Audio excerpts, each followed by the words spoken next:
और वहीं दूसरी तरफ जब अनुपमा को ऐसे रोते देख अनुज उसे देखता है तो उसे डांटता है और उसे वहाँ से जाने के लिए कहता है। तो अनुपमा उससे बोलती है ठीक है मैं जाती हूँ, और वो वहाँ से चली जाती है।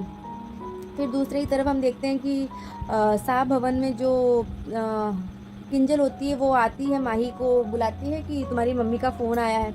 तो वो अपनी माँ से बात करने के लिए माही वहाँ आती है, और वो बात करते करते बोलती है मम्मी आई मिस यू। मतलब वो अपनी माँ से बात करती है और वो उसे बहुत मिस करती रहती है।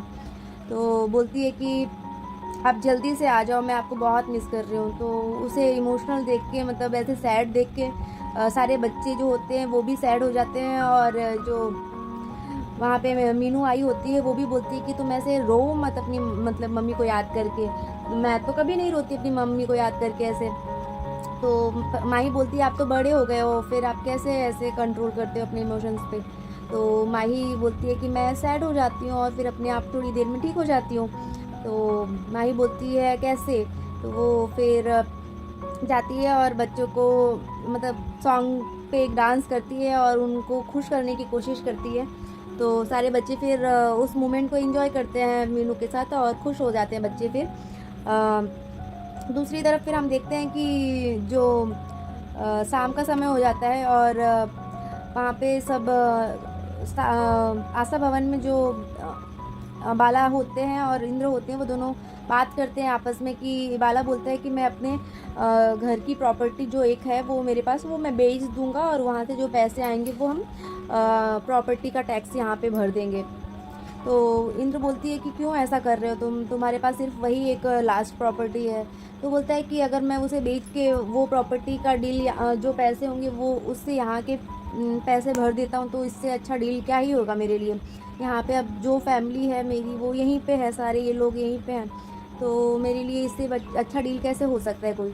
तो वो खुश हो जाती है और वो बोलती है कि हाँ मैं भी सोच रही हूँ कि मेरी किडनी। तो इतना ही सुनते ही बाला उसको बोलता है कि शट अप, मतलब उसको डांट के बोलता है कि तुम ऐसे कैसे बात कर सकती हो, तुम्हें अगर देना ही है तो तुम अपना दिल दे दो। मतलब वो थोड़ा फ़नी वे में बोलता है उससे और वो मस्ती करता है एक तरीके से, उसको थोड़ा फ्लर्ट करता है उसके साथ।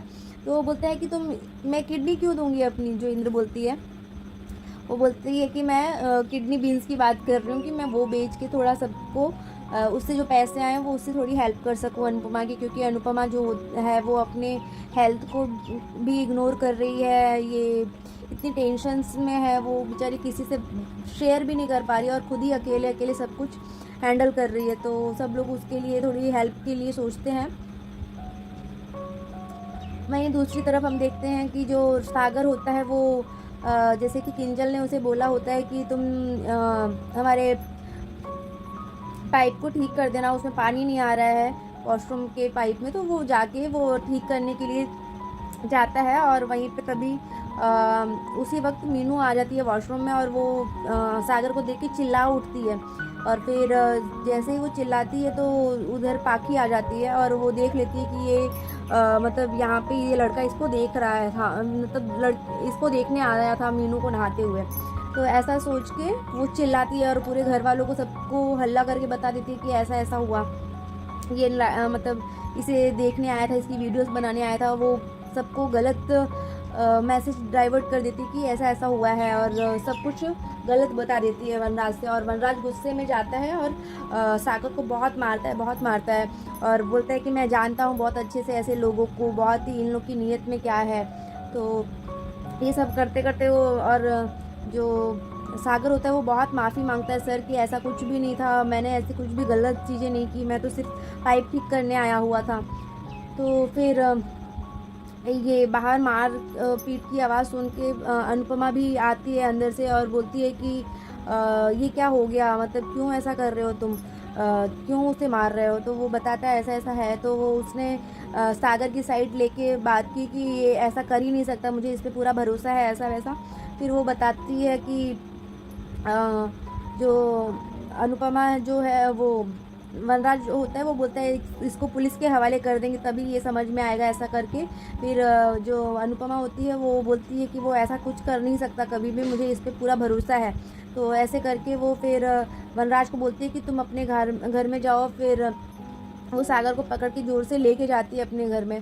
और फिर सागर वो भी एक थप्पड़ मारती है और रोते हुए बोलती है कि तुम्हें क्या ज़रूरत थी उधर जाने की, तू उसी घर का नौकर है, ऐसे ऐसे बोल के फिर उसको समझाती है और वो रोने लगती है। और फिर वो बोलती है कि मैं थक चुकी हूँ, मुझसे नहीं सब हैंडल होगा, मैं कैसे सारी चीज़ें हैंडल करूँगी। एक बेटा तो मैंने वहाँ पे खो ही दिया और एक बेटा तो नालायक ही निकला है, अब मैं तुम्हें नहीं खो सकती हूँ। ऐसा मतलब तुम्हें खो के मैं तुम्हें खोने का दर्द नहीं बर्दाश्त कर सकती, ऐसे ऐसे बोल के वो रोने लगती है। और सब घर वाले रोने लगते हैं उस अनुपमा को ऐसे टूटा हुआ देख के, और वो बोलती है कि मुझसे अब नहीं होगा। और दूसरी तरफ अनुज उसे ऐसे हालत में देखता है तो उसको भी कहीं ना कहीं उसके लिए तकलीफ़ होती है।